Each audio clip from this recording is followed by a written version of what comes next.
আমি অভিষেক মান্নাদা।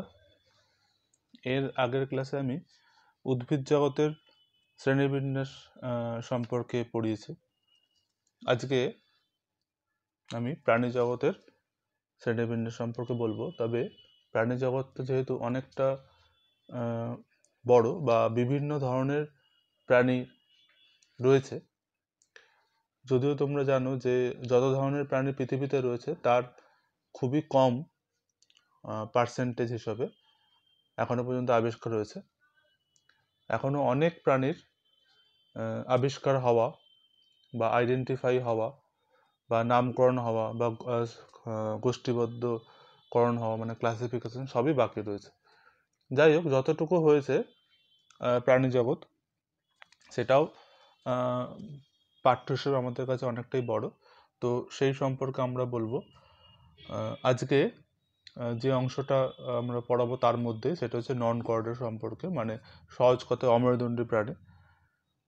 তো তোমাদের একটু আমি মনে করে দিতে চাই বা একটু ধারণা দিতে চাই প্রথমেই, যে প্রাণী জগৎ বা প্রাণী রাজ্য এটাকে তিনটে উপরাজ্যে বা উপজগতে ভাগ করা হয়েছে। একটা হচ্ছে প্রোটোজোয়া, একটা হচ্ছে প্যারাজোয়া এবং আর একটা হচ্ছে এন্টারোজোয়া। তার মধ্যে যেটা প্রোটোজোয়া, সেটার আবার অনেকগুলো পর্ব রয়েছে, 7খানা পর্ব রয়েছে, যেটা বিজ্ঞানী লেভিনের ক্লাসিফিকেশন অনুসারে আমরা বলছি যে 7টা পর্ব। যেমন ধরো সার্কোম্যাস্টিকোফোরা বা এপিকমপ্লেক্সা, এগুলো আমাদের সিলেবাসে নেই। হ্যাঁ, ওই জন্য আমরা প্রোটোজোয়াটা এখানে বলছি না। প্রোটোজোয়াটাকে প্রোটিস্টা এই উপরাজ্য হিসেবে গণ্য করা হয়, তাহলে সেখানে সেই উপরাজ্যের আন্ডারে আমরা ওটা পড়ে ফেলেছি বা পড়বো। তো সেই হিসাবে প্রোটোজোয়াটা এখানে আমাদের আসবে না। আমরা প্যারাজোয়া, যার মধ্যে একটাই পর্ব রয়েছে পরিফেরা, এবং এন্টারোজোয়া, যেটাকে দুটো বিভাগে ভাগ করেছে, নন কর্ডেট আর কর্ডেট। তো এই নন কর্ডেটের মধ্যে আবার রয়েছে Cnidaria, Ctenophora, Platyhelminthes, Aschelminthes, Annelida, Arthropoda, Mollusca এবং ইকানোডার্মাটা। হ্যাঁ, তো এই নন কর্ডেট এইগুলোকে আমরা পড়বো। তোমরা ছবিতে দেখতে পাচ্ছ নন কর্ডেট হেডিং রয়েছে। তো তাহলে আমরা এই 9টা গোষ্ঠী বা 9টা পর্ব, তার সঙ্গে হেমিকর্ডাটা এটাও পড়ব। মোটামুটি 10টা গ্রুপ আমরা আজকে পড়ব, মানে অনেকটা বড় সিলেবাস। তো প্রথমে তাহলে শুরু করছি আমরা যে গোষ্ঠীটা বা যে পর্বটা দিয়ে, সেটা হচ্ছে পরিফেরা। পরিফেরা আমি আগেই বললাম যে এটা প্যারাজোয়া এই উপজগতের অন্তর্গত। তো পরিফেরার প্রথমে একটু বলে নিই।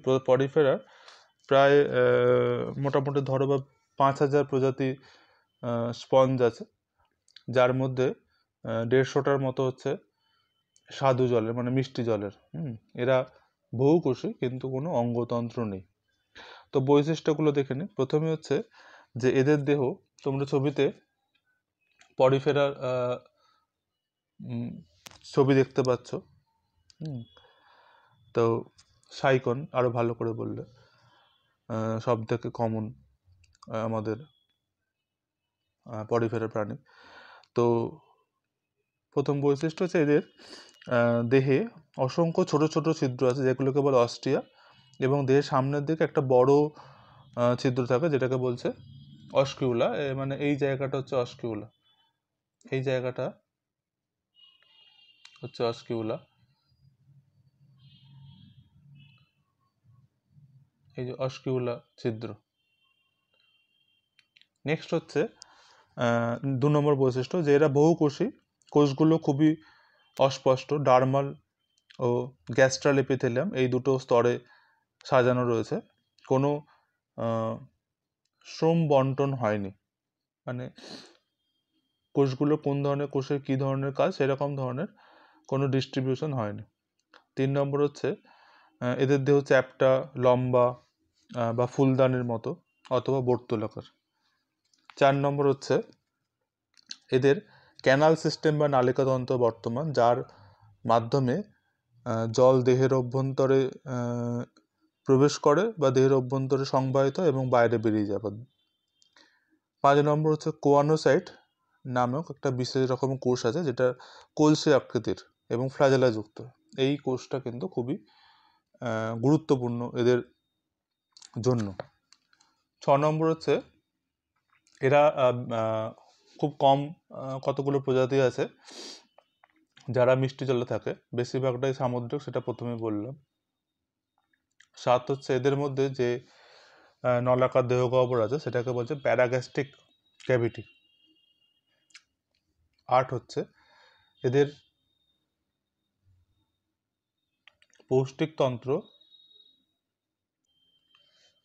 পৌষ্টিকতন্ত্র বা শ্বসনতন্ত্র বা অন্য কোনো অঙ্গ বা তন্ত্র নেই। 9 নম্বর হচ্ছে এদের নার্ভ কোষ বা এই জাতীয় কিছু সংবেদনশীল কোষ নেই। 10 নম্বর হচ্ছে এদের স্পিকিউল বা স্পঞ্জিন এরকম তন্তু আছে যা দিয়ে এদের দেহের কাঠামোটা তৈরি হয়েছে। 11 নম্বর হচ্ছে যখন প্রাণীটা পূর্ণাঙ্গ হয় তখন সাধারণত এরা নড়াচড়া করতে পারেন এবং কোনো জলের মধ্যে থাকা কোনো বস্তুর সঙ্গে আটকে থাকে, মানে এক জায়গাতে থাকে, যেমনভাবে উদ্ভিদরা থাকে আর কি। 12 নম্বর হচ্ছে এরা অযৌন যৌন এই দুই পদ্ধতিতে জনন করতে পারে। কোরক সৃষ্টির মাধ্যমে অযৌন জনন হয়। এরকম ধরনের কিছু প্রাণীর এবার আমরা উদাহরণ জেনে নিই। যেমন সাধারণ যে স্পঞ্জ, যেটাকে বলে স্পঞ্জিলা ল্যাকিউস্ট্রিস, বা ধরো বাথ স্পঞ্জ যেটাকে বলে ইউস্পঞ্জিয়া অফিসিনালিস, বা ধরো সাইকন জিলাটিনোসাম, বা নেপচুনের কাপ যেটা হচ্ছে পটেরিয়ন নেপচুনি। তো এর মধ্যে সব থেকে কমন যেটা সাইকন, তাদের সম্পর্কে একটু জেনে নিই একটু এক্সট্রা নলেজের জন্য। সাইকন হচ্ছে যে সমুদ্রের জলের অভ্যন্তরে কোনো ধাত্রের সঙ্গে আটকে থাকে, যেমন তোমরা এই ছবিতে দেখতে পাচ্ছ, আমরা সাইকনের ছবি দেখেছি এখানে। এদের যে নালিকাতন্ত্র সেটাকে সাইকোনয়েড টাইপের নালিকাতন্ত্র বলে। আর এদের যখন পরিস্ফুটন হয় তখন এদের একটা লার্ভা দশা দেখা যায় যার নাম হচ্ছে অ্যাম্ফিব্লাস্টুলা। এটা কিন্তু মেডিকেলের জন্য একটা ভালো অবজেক্টিভ প্রশ্ন। তাহলে পরিফেরা হলো। এবারে আমরা নেক্সট যে পর্বটার কথায় আসবো সেটা হচ্ছে নিডারিয়া পর্ব। নিডারিয়া যে পর্ব, সেটা তোমরা যে ছবিটি দেখতে পাচ্ছ সেটা হচ্ছে, এই যে ছবিটি দেখতে পাচ্ছ সেটা হচ্ছে একটা জেলিফিশের ছবি, যেটা নিডারিয়া পর্বের একটি খুবই পরিচিত প্রাণী। এদের বৈশিষ্ট্যগুলো আবার দেখে নিই। এরা মানে এদের যে দেহ সেটা হচ্ছে অডিওভাবে, মানে রেডিয়ালি সিমেট্রি, অডিওভাবে প্রতিসম। 2 নম্বর হচ্ছে এদের দেহ ডিপ্লোপ্লাস্টিক, অর্থাৎ দেহে এক্টোডার্ম এন্ডোডার্ম দুটো স্তর আছে, আর দুটো স্তরের মাঝখানে জেলির মতো মিসোক্লিয়া থাকে। 3 নম্বর হচ্ছে এদের দেহে একটাই গহ্বর থাকে, যেটাকে বলে সিলেন্ট্রন গহ্বর বা গ্যাস্ট্রোভ্যাসকুলার গহ্বর। হ্যাঁ, এই সিলেন্ট্রন গহ্বরটা থাকার জন্য এদেরকে সিলেন্টারেটা বলে। নেক্সট হচ্ছে এদের দেহ থেকে নিডোব্লাস্ট কোষের নাম তোমরা শুনেছো, নিডোব্লাস্ট কোষ থাকে এবং সেই কোষের মধ্যে থাকে নিমাটোসিস্ট নামক একরকম অঙ্গাণু, এবং এই নিডোব্লাস্ট কোষের জন্যই কিন্তু এই পর্বের নাম হয়েছে নিডারিয়া।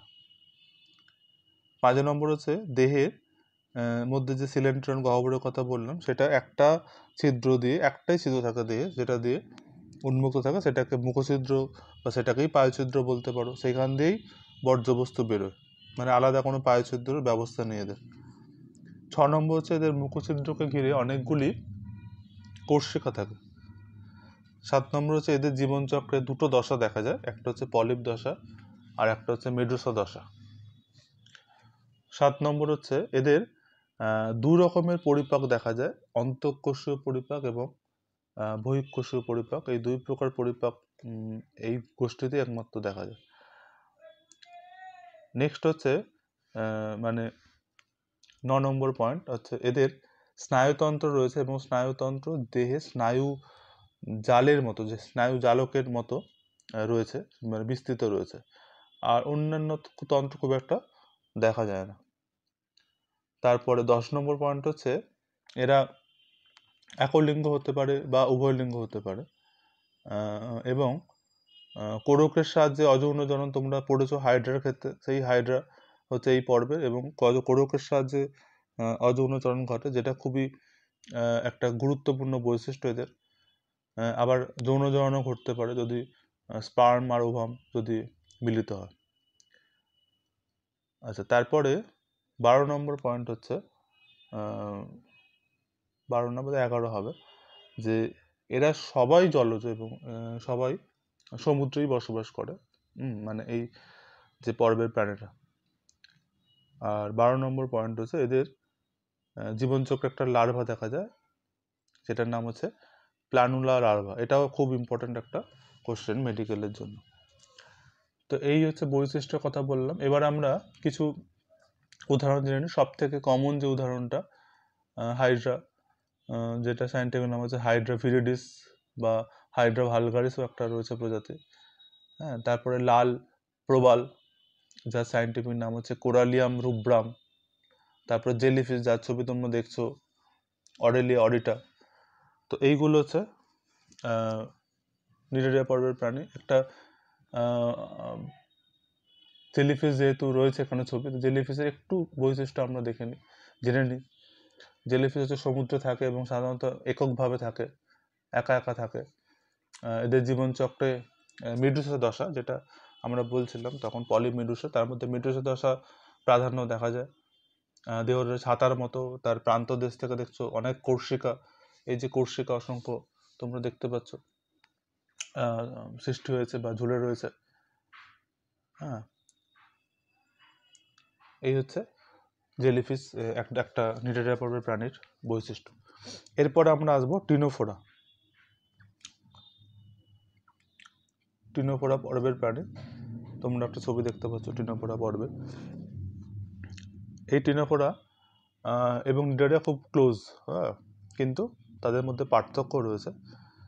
টিনোস, গ্রিক টিনোস মানে হচ্ছে চিরুনি, আর ফোরোস মানে হচ্ছে ধারণ করা, সেখান থেকে টিনোফোরা শব্দটা এসেছে। তো এই পর্বের প্রাণীরা অডিওভাবে প্রতিসম। এদের এরাও সামুদ্রিক প্রাণী এবং দেহে দুটো স্তর রয়েছে, মানে ডিপ্লোগাস্টিক। দেহে সমদূরত্বে 8টা চিরুনির মতো প্লেট বা কোম প্লেট রয়েছে, সেখান থেকে এদের নামকরণ হয়েছে। এদের ডিডোব্লাস্ট কোষ থাকে না, তার পরিবর্তে এক্সট্রা অন্য কোষ থাকে, যার নাম হচ্ছে কোলোব্লাস্ট বা ল্যাসোকোষ। এদের পলিপ দশাটা থাকে না, মানে মেরুস্থ দশা থাকে আর কি। তারপরে কোষিকা যদি থাকে তাহলে সংখ্যায় কম, মানে দুটো থাকে এবং দুটো বিপরীত দিকে থাকে, ঠিক আছে। এদের কোনো দেহ গহ্বর থাকে না, মানে সিলম থাকে না। তারপরে দেহ থেকে আলো বিচ্ছুরতা, যেটা তোমরা এই যে দেখতে পাচ্ছ, দেহ থেকে আলো বেরোচ্ছে, যেটাকে আমরা বলি বায়োলুমিনেসেন্স, হ্যাঁ, বা জৈবজ্যোতি। আর এরা হচ্ছে উভলিঙ্গ প্রাণী, জীবনচক্রে কোনো যৌনক্রম দেখা যায় না, আর লার্ভা দশাও নেই। তো এই হচ্ছে টিনোফোরার বৈশিষ্ট্য। টিনোফোরার উদাহরণ হচ্ছে হর্মিফোরা, যার নাম হচ্ছে সায়েন্টিফিক নাম হর্মিফোরা প্লুমুসা, বা বেরো, যার নাম হচ্ছে বেরো ফোর্সক্যালি। নেক্সট আমরা আসবো হচ্ছে যে পর্বে, সেটা হচ্ছে প্লাটিহেলমিনথেস। প্লাটিহেলমিনথেস পর্বের একটা প্রাণী, খুব সুন্দর ছবি তোমরা দেখছো। হ্যাঁ, এটা হচ্ছে প্ল্যানেরিয়ার ছবি, যেটা প্লাটিহেলমিনথেস পর্বের একটি প্রাণী। তো তার বৈশিষ্ট্য আমরা জেনে নিই প্লাটিহেলমিনথেসের ক্ষেত্রে। প্লাটিহেলমিনথেস, প্ল্যাটি মানে হচ্ছে চ্যাপ্টা, আর হেলমিনথেস হচ্ছে কৃমি, তো এইখান থেকে প্লাটিহেলমিনথেস এসছে। এরা হচ্ছে দ্বিপার্শ্বভাবে প্রতিসম, চ্যাপ্টা ফিতের মতো।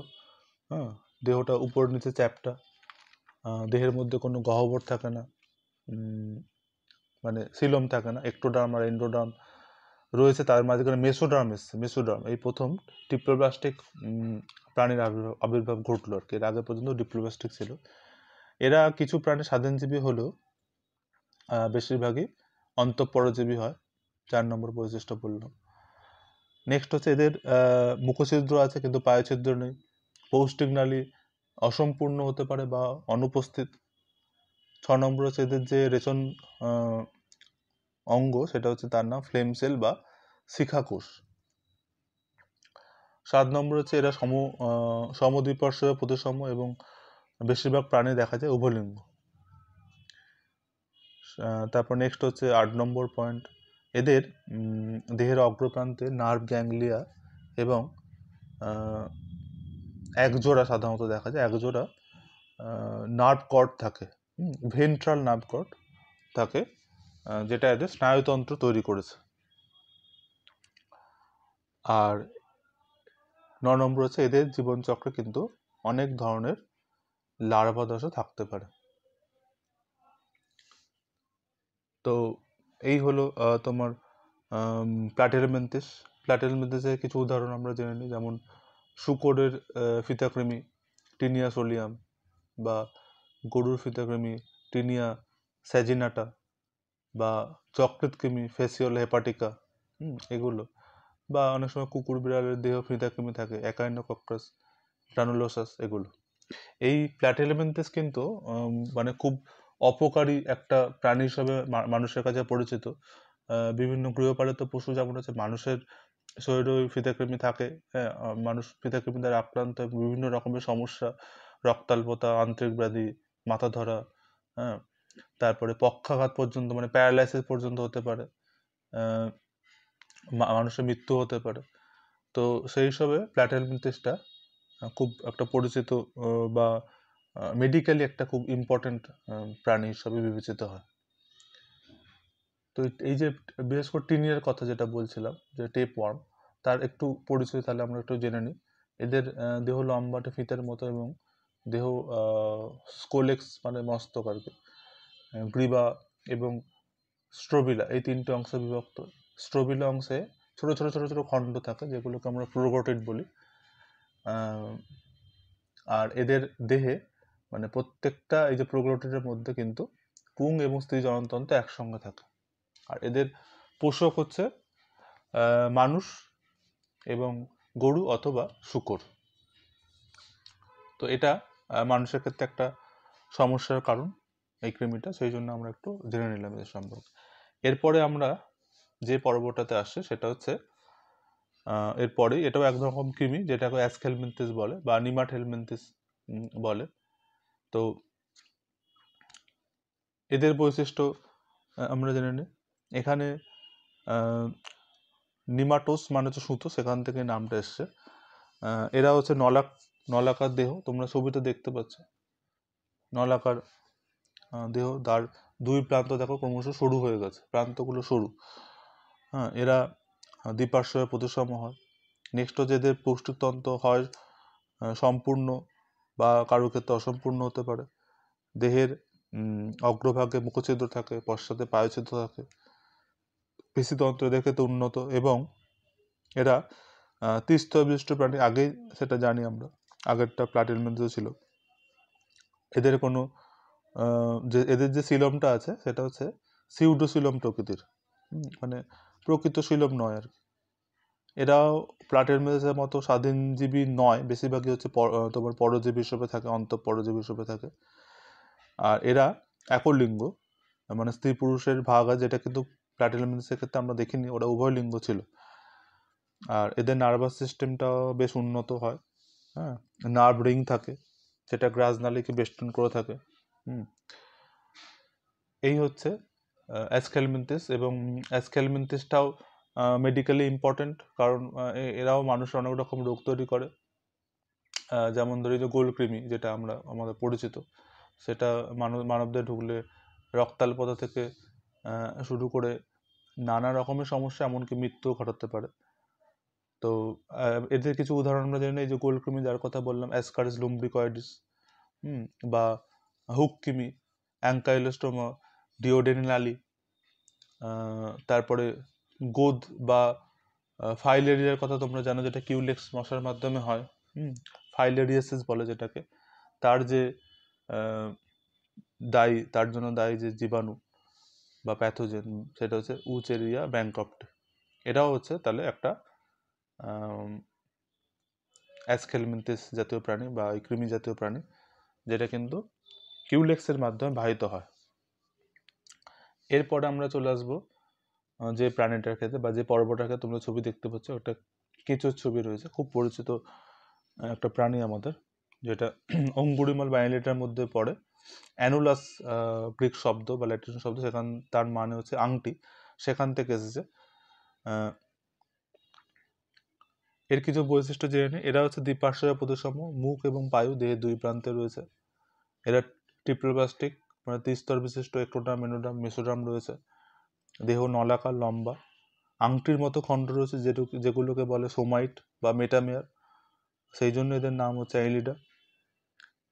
নেক্সট হচ্ছে এদের মেসোডার্ম স্তর দিয়ে ঘেরা, প্রকৃত শৈলম আছে। তারপরে এদের রক্ত সংবহনতন্ত্র বদ্ধ প্রকৃতির। এদের রেচন অঙ্গ নেফ্রিডিয়া, প্রতিটা খণ্ডকে সাধারণত একজোড়া করে থাকে। নার্ভতন্ত্র খুব উন্নত, মস্তিষ্ক এবং স্নায়ুরজ্জু দিয়ে তৈরি হয়েছে। আর বেশিরভাগ প্রাণী হচ্ছে উভয়লিঙ্গ এরা। এই কেঁচো কিন্তু মানে মানুষের ক্ষেত্রে তোমরা জানো যে জমির উর্বরতা বাড়ায় এবং সেটাকে প্রাকৃতিক কর্ষক বা চাষির বন্ধু বলে, এইসবে কিন্তু খুব ইম্পর্টেন্ট। আর গবেষণাগারে তো ইউজ করা হয় কেঁচোকে। কিছু আরও কিছু প্রাণীর কথা বলে নিই, যেমন কেঁচোর তো সাইন্টিফিক নাম ফেরিটিমা পোস্তুমা, জোঁক আছে হিরোডিনারিয়া গ্রানুলোসা, তারপরে নেরিস আছে, হ্যাঁ, এরকম ধরনের প্রাণী হচ্ছে তোমার অ্যানিলিড পর্বের অন্তর্গত। এরপরে যে পর্বটা আসছে সেটা হচ্ছে খুব ডাইভার্সিফাইড। দেখো অনেকগুলো ছবি তোমরা দেখতে পাচ্ছ, কারণ হচ্ছে সব থেকে বড় এবং সব থেকে ডাইভার্সিফাইড গ্রুপ হচ্ছে এই আর্থ্রোপোডা। তো অনেক রকমের প্রাণী রয়েছে এবং এখনো পর্যন্ত প্রায় 10 লক্ষ প্রজাতি শুধু এই পর্বেই পাওয়া গেছে। তো ডাইভার্সিফিকেশন একদম চরম শীর্ষে রয়েছে হচ্ছে এই পর্বটা। তো এবার এদের কিছু বৈশিষ্ট্য আমরা দেখি। প্রথম হচ্ছে যে আর্থোড মানে হচ্ছে যে সন্ধি এবং পোডোস মানে হচ্ছে যে পদ বা পা, সেখান থেকে আর্থ্রোপোডা শব্দটা এসছে। এরা হচ্ছে দ্বিপার্শ্বীয় প্রতিসম ত্রিস্তর বিশিষ্ট প্রাণী। এদের স্ত্রী পুরুষকে আলাদা করা যায়, হ্যাঁ, মানে সেক্সুয়াল ডাইমরফিজম যেটাকে বলে। এদের দেহ বাইরে থেকে কতগুলো খণ্ডকে বিভক্ত। এদের যে পাগুলো সেগুলো জয়েন্ট, মানে জয়েন্টেড অ্যাপেন্ডিসেস। তারপর 5 নম্বর হচ্ছে এদের বহিঃকঙ্কাল কাইটিন দিয়ে তৈরি হয়েছে। এদের পুঞ্জাক্ষী থাকে সাধারণত, তবে মাকড়সার ক্ষেত্রে পুঞ্জাক্ষীর বদলে সরলাক্ষী থাকে। আবার মৌমাছিদের পুঞ্জাক্ষী সরলাক্ষী দুটোই থাকে। দেহে হিমোসিল থাকে, হ্যাঁ, হিমোসিল হচ্ছে মুক্ত সংবহনতন্ত্রের অংশ, তোমরা পড়েছো 9-এ। হৃৎপিণ্ড থাকে দেহের পৃষ্ঠদেশে, আমাদের কিন্তু হৃৎপিণ্ড অঙ্কদেশে থাকে। তারপরে এদের রেচন অঙ্গ বিভিন্ন রকম হতে পারে, যেহেতু ডাইভার্সিফাইড গ্রুপ। যেমন ধরো ম্যালপিজিয়ান নালিকা হয় বা সবুজ গ্রন্থি হয়। শ্বাসঙ্গ অনেক রকম হয়, ট্রাকিয়া হয়, বুক গিল হয়, বুক লাং হয়, বা কারোর ক্ষেত্রে দেহত্বক। আর এদের ক্ষেত্রে পরিস্ফুটন যেটা ডেভেলপমেন্ট, সেটা সরাসরি হতে পারে বা পরোক্ষভাবে লার্ভার মাধ্যমে হতে পারে। অনেক রকম প্রাণী আছে, আমি কয়টাগুলো উদাহরণ বলবো, যেমন আরশোলা, পেরিপ্রান্টা আমেরিকানা, যেমন চিংড়ি ম্যাক্রোব্র্যাকিয়াম রোজেনবার্গি, যেমন বাড়িতে যে মাছিগুলো ঘুরে বেড়ায় হাউস ফ্লাই, মুস্কা ডোমেস্টিকা, যেমন অ্যানোফিলিস মশা, অ্যানোফিলিস স্টিফেন্সাই, যেমন কিউলেক্স ফ্যাটিগ্যান্স, যেমন রেশম মদ, বোম্বিক্স মুড়ি, যেমন মৌমাছি এপিসিন্ডিকা। এই হচ্ছে বিভিন্ন রকমের আর্থ্রোপড প্রাণীর উদাহরণ। এবং আর্থ্রোপড প্রাণীরা যেমন উপকারীও হয়, তেমন সেরকমভাবে অপকারীও হতে পারে। তোমাদের প্রথমে বলছিলাম যে মশা মাছি, এরা হচ্ছে এবং বিভিন্ন রকম যে পতঙ্গ যেগুলো পেস্ট হিসেবে পরিচিত আমাদের কাছে, ধান বা অন্যান্য ফসলের মারাত্মক ক্ষতি করে, সবই বলতে গেলে বেশিরভাগই হচ্ছে এই আর্থ্রোপড জাতীয়, যারা অপকারী, আমাদের কাছে হার্মফুল। আবার ইউজফুলও কিছু রয়েছে, যেমন মৌমাছি বা রেশম মথের কথা, বা লাক্ষা পতঙ্গ। এগুলো হচ্ছে খুব আমাদের পক্ষে অর্থনৈতিকগতভাবে খুবই দরকারি। এরপরে আমরা আসবো হচ্ছে যে পর্বটার কথা, সেটা হচ্ছে মোলাস্কা। তোমরা ছবিতে দেখতে পাচ্ছ একটা স্থল শামুকের ছবি রয়েছে, যেটা মোলাস্কা পর্বের একটা প্রাণী। তো ল্যাটিন শব্দ ম্যালিস, যার মানে হচ্ছে নরম বা কোমল, সেখান থেকে মোলাস্কা শব্দটি এসেছে। এর বৈশিষ্ট্যগুলো এবার দেখে নিই। প্রথম হচ্ছে এরা ত্রিস্তর বিশিষ্ট প্রাণী, কয়েকটি জলজ হলেও বেশিরভাগই এদের জলজ, কিন্তু কয়েকটা স্থলজ পাওয়া যায়। এরা দ্বিপার্শ্বভাবে প্রতিসম হতে পারে অথবা অপ্রতিসম হতে পারে। এদের দেহ নরম অখণ্ডিত ম্যান্টেল নামক পর্দা দিয়ে ঢাকা থাকে। ওই যে নরম, ওই যে মোলিস শব্দটা যেটা, সেখান থেকে এই মোলাস্কা শব্দটা এসে, কারণ এদের দেহটা নরম। 4 নম্বর হচ্ছে এদের দেহ চুন দিয়ে ঢাকা, একটা খোলক দিয়ে ঢাকা থাকে। 5 নম্বর হচ্ছে এদের দেহের অঙ্কদেশে মাংসল পদ থাকে, যেটা গমনে সাহায্য করে। 6 নম্বর হচ্ছে স্নায়ুতন্ত্র বেশ উন্নত, 3 জোড়া স্নায়ুগ্রন্থি থাকে, কয়েকটা স্নায়ুরজ্জু থাকে। 7 হচ্ছে এদের পৌষ্টিক নালী ইউ আকৃতির হতে পারে বা প্যাঁচাল হতে পারে। 8 হচ্ছে এদের রক্ত সংবেদনতা উন্নত, এবং মুক্ত বা বদ্ধ দুই রকমই দেখা যায় বিভিন্ন মানে এদের প্রাণীভেদে। এই যে মোলাস্কা, এদের মোটামুটি 7খানা ক্লাস আছে। তো বিভিন্ন প্রাণীর ক্ষেত্রে বিভিন্ন রকম ভ্যারাইটি দেখা যায়। এদের শ্বাসঅঙ্গ টিনিডিয়া হতে পারে, পালমোনারি স্যাক হতে পারে, রেচনাঙ্গ নেফ্রিডিয়া বা বোজেনাসের অঙ্গ। আর এদের ক্ষেত্রে একলিঙ্গ প্রাণী জীবনচক্রে লার্ভা দেখা যায়, যেমন ভেলিজার লার্ভা বা ট্রোকোফোল লার্ভা। এগুলো মোটামুটি 90,000 প্রজাতির প্রাণী পাওয়া গেছে এই মোলাস্কা পর্বে। কিছু উদাহরণ দেখে নিই, যেমন স্থলশামুক, যার ছবি তোমরা দেখছো, অ্যাকাটিনা ফুলিকা, আপেল শামুক, পাইলা গ্লোবোসা, ঝিনুক ইউনিও মার্জিনালিস, অক্টোপাস খুব পরিচিত প্রাণী, তোমরা দেখেছো টিভিতে, সেই অক্টোপাস এই পর্বের মধ্যে পড়ে, অক্টোপাস ভালগারিস। এই হচ্ছে এদের উদাহরণ। এবারে নেক্সট যে পর্বটা আসবো আমরা, সেটা হচ্ছে ইকানোডার্মাটা।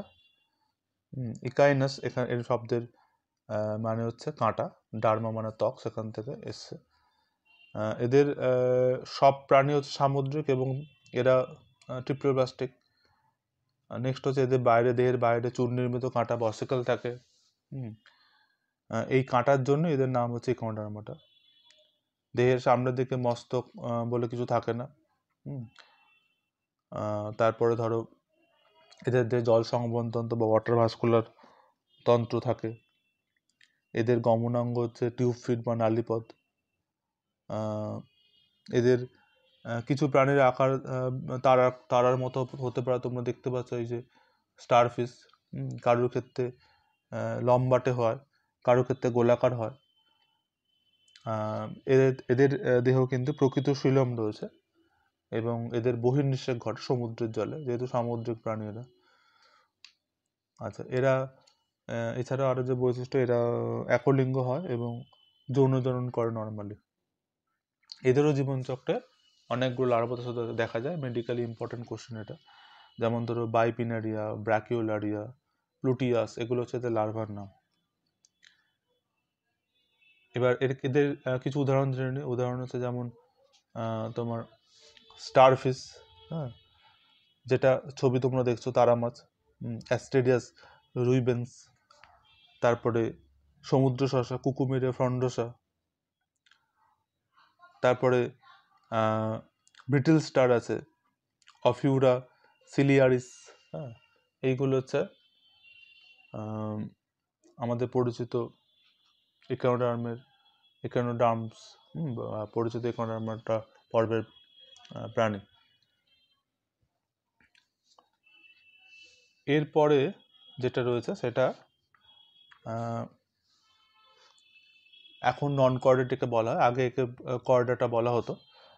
তো এরা হচ্ছে, এই গোষ্ঠীটার নাম হচ্ছে হেমিকর্ডাটা। হেমিকর্ডাটাকে পর্ব হিসেবে গণ্য করা হয়। আগে এটাকে একটা উপপর্ব হিসেবে গণ্য করা হতো, এখন একে পর্ব হিসেবে গণ্য করা হয় হেমিকর্ডাটা। এই হেমিকর্ডেটার কিছু বৈশিষ্ট্য আমরা এবার জেনে নিই। হেমিকর্ডাটা এই যে পর্ব নতুন যেটাকে এখন আমরা বললাম যে এটাকে নন কর্ডেটের আন্ডারে রাখা, ওই জন্য আমরা নন কর্ডের আন্ডারে এটা পড়ছে। এদের যে দেহ সেটা প্রোবোসিস, কলার এবং ট্রাঙ্ক এই তিনটে অংশে বিভক্ত। এদের দেহ নরম এবং সেখানে কোনো কঙ্কাল নেই। হ্যাঁ, তারপরে এদের যে স্টোমোকর্ড যেটাকে নোটোকর্ড বলে ধারণা করা হয়, হ্যাঁ, সেটা বেশ ছোট আকারের। এদের গলবিলীয় ফুলকছিদ্র অনেকগুলো থাকতে পারে সংখ্যায়। আর এরা মানে অধিকাংশ সামুদ্রিক জলের নিচে কাদা বা বালিতে গর্ত খুঁড়ে বসবাস করে। এদেরও জীবনচক্রে একটা লার্ভা দেখা যায় যেটাকে বলে টর্নেরিয়া লার্ভা। এটাও ইম্পর্ট্যান্ট একটা কোশ্চেন। আচ্ছা, এই ধরনের প্রাণীর সংখ্যা খুব লিমিটেড। তার মধ্যেও পরিচিত হচ্ছে যেটা ব্যারানোগ্লসাস। ব্যারানোগ্লসাস গিগাস যা সায়েন্টিফিক নাম। এছাড়া স্যাকোগ্লসাস রয়েছে। তো এই হচ্ছে হেমিকর্ডেট পর্বের কথা বললাম। তাহলে আজকে আমরা বিভিন্ন রকম নন কর্ডেট পর্বগুলো, আমি আরেকবার পর্বগুলোর নাম মনে করে দিচ্ছি। যে প্যারাজোয়ার আন্ডারে ছিল পরিফেরা, মানে প্যারাজোয়ার উপজগতের আন্ডারে, আর এন্টারোজো উপজগতের আন্ডারে ছিল Cnidaria, Ctenophora, Platyhelminthes, Aschelminthes, Annelida, Arthropoda, Mollusca, Echinodermata. তো এই এবং হেমিকর্ডেট, এই 10টা পর্বের কথা আমরা আজকে পড়লাম। প্রত্যেকের বৈশিষ্ট্য পড়লাম, তাদের কিছু কমন প্রাণীর কথা জানলাম এবং কিছু প্রাণীর সায়েন্টিফিক নাম সম্পর্কে জানলাম। এর পরের ক্লাসে আমরা কর্ডেট প্রাণীগুলো সম্পর্কে বা তাদের পর্বগুলো সম্পর্কে, পর্ব না, তাদের শ্রেণী, কর্ডেট শ্রেণীগুলো সম্পর্কে আমরা জানবো।